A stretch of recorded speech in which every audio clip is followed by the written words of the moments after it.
Okay, so imagine this. You're at home, got your feet propped up, you're drinking on your Bloody Mary.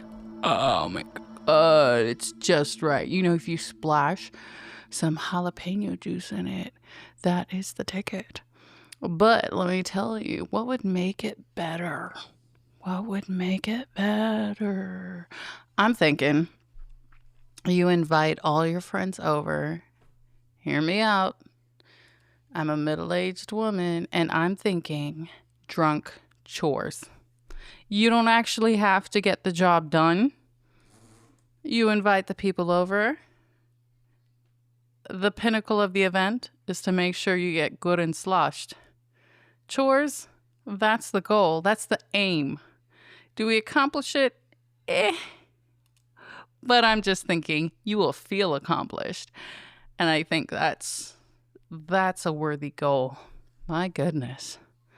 Okay, let me fill you in on what just happened here because I am dreading the next week. I'm going to have to be traveling all over the planet. And I don't want to. So I'm pretending I'm not packing.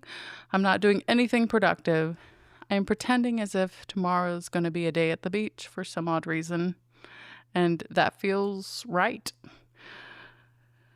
But there's been a series of unfortunate events that have been taking me out of my blissful zen. And let me just introduce you to stage 1. First of all, I wanted a drink. Was there any vodka? No, there was not. Why, you may ask? Well, maybe I should not divulge. There should be. That's all I'm going to say about that. So I made a quick call to my daughter and I said, honey, sweet, beautiful baby girl, why is my vodka not where it ought to be? And problem solved. So here I am, a little bit on the tipsy side. Situation number 2. Dogs were dirty, so I gave them a bath. It's quite a fun thing if you don't have dogs. Please do. Spray them with the water hose. It's a treat. Okay, situation number 3. The couch will not push up against the wall. Why, you might ask?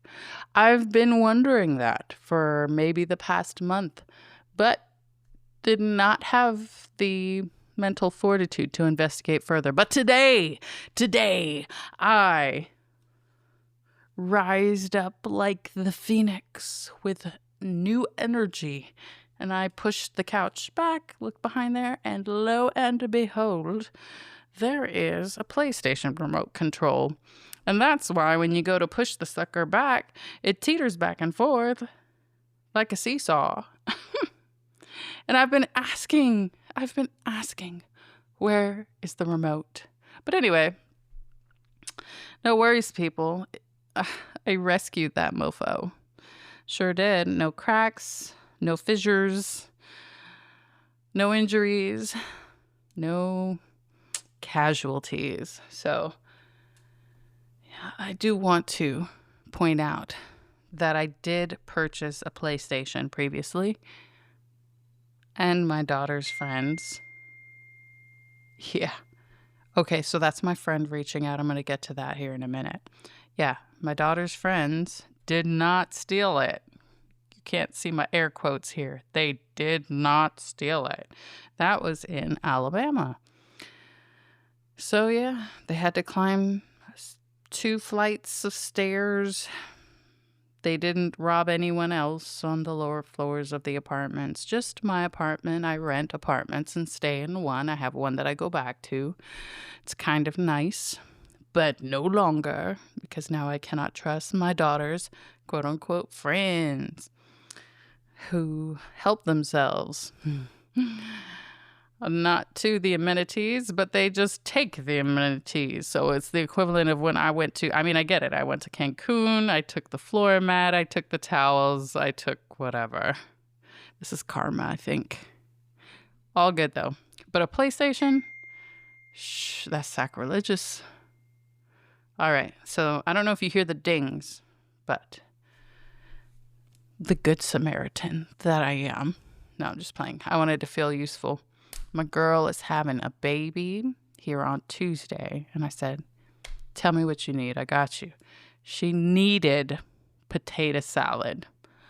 Not any potato salad. She needed my potato salad, homemade potato salad. So, yeah, I went to her house, gathered her old potatoes, used the rest of my ingredients, and we made that thing happen. I am very confident she will be impressed. Jury's out, though. She said she'd send her son to come get it, so that's her texting me. She's like, I'm coming. Like, you better come, because this is a lot of potato salad. And let me tell you what I did to this potato salad. I put eggs in it, cut up pickles, like dill pickles, not relish. It's good stuff. But cut up onions. What else? I don't know, honestly. I just kind of play it by ear. I did grind up some peppercorns, sprinkle that over it. That might be too much. I hope she's okay. I hope baby makes it through the potato salad. But yeah, she was like, I feel so bad. I'm like, do not feel bad. I feel great being able to assist you, my sister. So, my blood relations, I've never been close enough to support them as they've made their people and brought them into the world. So it's like we're paying it forward. It works itself out in the universe. So it's all good. Yeah. So I do have, what do I want to talk about? Okay, let's talk about what's happening. So what's happening is tomorrow I got to get my fat happy up and go to work. Oh my gosh, I got to get up at 6 a.m., which is not out of the ordinary. It's just, I'm ditching my family and I'm heading to Rhode Island. And I'm going to sit there and I'm going to look at some Army people and I'm going to play that part. I'm going to play the senior NCO role and I'm going to do my knowing nods and I'm going to partake of whatever corporate propaganda. I'm supposed to drink the Kool-Aid and I'm going to do all that good stuff. And then I'm going to come back. Hopefully I make it back on a Wednesday and head on out to go and see the family. I'm so excited about the family. I hadn't been back to Alabama in a while. People might have forgotten me. Not really. I reach out every now and again. I'm going to see a very handsome Kobe Bryant looking dude. We're going to have some coffee. It's going to be great. Yeah. Let me tell you about this whole ride. So it was a struggle. I don't know why. It shouldn't be a struggle. But there is a cultural issue in the military. Now, granted, I am not in my best form right now. If I could spawn into the proper fit, maybe I ought to do it. But right now, I am, plus 50, probably. 50 pounds more than I would really like to be. And that's okay because some of that's muscle. So forgiveness. It's more than saying sorry, And I've said this before, but I'm going to say it again. Riding shotgun with another male when it's just you and that other military male, it seems to always draw some discomfort. And that's where I'm at. It's going to be like a 2-hour, potentially uncomfortable ride down to Rhode Island. I don't have a problem with it because I am in my own platonic world. I'm like Bambi and Snow White, and I'm so rated G in my head. I mean, I curse from time to time. Hear me out. It's, what can you say, when in Rome? But all in all, though, I am just who I am and trying to get to where I need to be so I can make that green and then get back home to my family. That should be a song. But I don't know. There's such a tumultuous cultural underpinning that occurs for military people when you are subjected to situations in which you have a mission to accomplish and it's a male and a female and you guys, it's just you and the open road. And, maybe that is cause for concern for some, but, in this case, it is not. But I think it does make some guys uncomfortable, noticeably so. So first of all, remember, I went to the ER. I'm not trying to be driving anywhere solo right now. So I'm just like, I don't really care what discomfort you're going through right now. We're going to get through this because your girl is not going to have a heart attack on the road. And that be it. Sorry. So put on your man panties. So we're going to ride this out. And, but yeah, no, it was like a big back and forth and like, are you sure you want to do this? I'm positive. I'm going to leave really early. Yeah, okay. Do I appreciate that? No, but check, whatever. We're going to get there. I thought you really wanted to ride in your own vehicle. Yeah, we all want what we want, but survival is key. So this is what I'm doing. Yeah, not a big deal. I'm going to ride out and complete this mission. And I'm taking y'all with me. I'm going to do voice memos most likely. And I'm going to give you guys all the dirt, breaking news that comes across my purview. I'm not sure, actually. But we'll see what we get through. But yeah, I'm honestly kind of over this whole bro culture. Like, you just have different roles that you have to do. Either the sister, which is what I tend to prefer. You're dangerous, right? You're a threat to somebody's marriage. It's like, what? Can I just do my damn job? Or, I don't know, man, somebody's trying to hit on you. And either way, I ain't got time for any of it.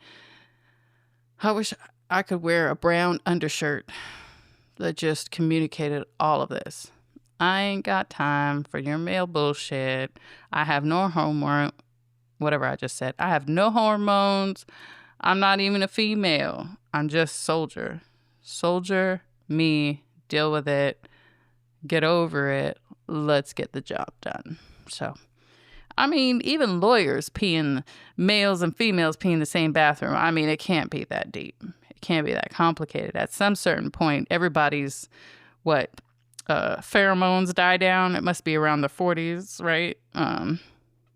Their sexual drive gets cut.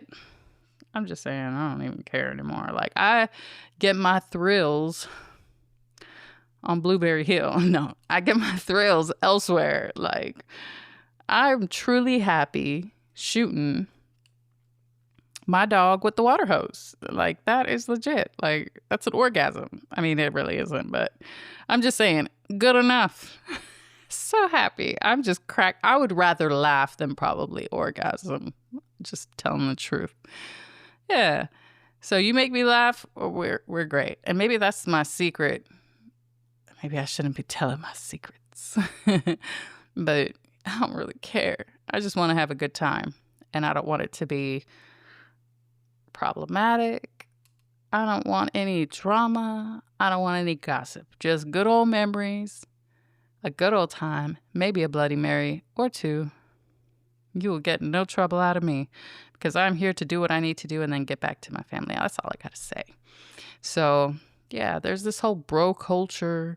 I just want you bros to know that it is what it is. Females work here to deal with it. So, yeah, I got plans. I got other plans.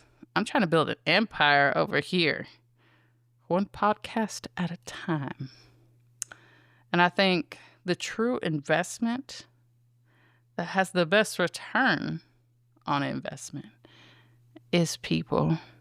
So, at the end, and I've been thinking about it, at the end of your life, when you reflect on everything you've done, what are you going to be most proud of?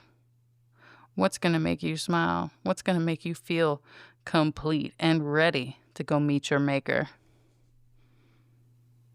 What does that even mean? Go meet your maker. Like, go meet. I don't know. I don't even want to go there. Let's go meet the ovaries. And go back to the seed of the parents that made you. Actually, that does make sense because you go back into the dirt. And 9 times out of 10, if you do it right, you live long enough to where your parents are gone before you. Yeah. And then wherever they have their plots lined up, you just right underneath it. Yeah. Okay. So most people, when they say meet your maker, they're talking about God, but I'm just saying the maker was 1 and 2 on some steamy night in an apartment or in a bedroom in the parents' house on a rickety bed. And that's what made you. I hope you guys are well today. I think I have more thoughts. Pretty sure I do. But for now, it's a wrap. Wrap it up. I'm not talking about condoms. Maybe I am. Trojan. Throwing out Trojan. Ribbed? Not ribbed. For your pleasure. For her pleasure. All right, survivors. Keep pushing through. This is the way forward, and you're listening to your host, Better Moody. I have so many more thoughts for you. Stay tuned. I will see you in the next episode.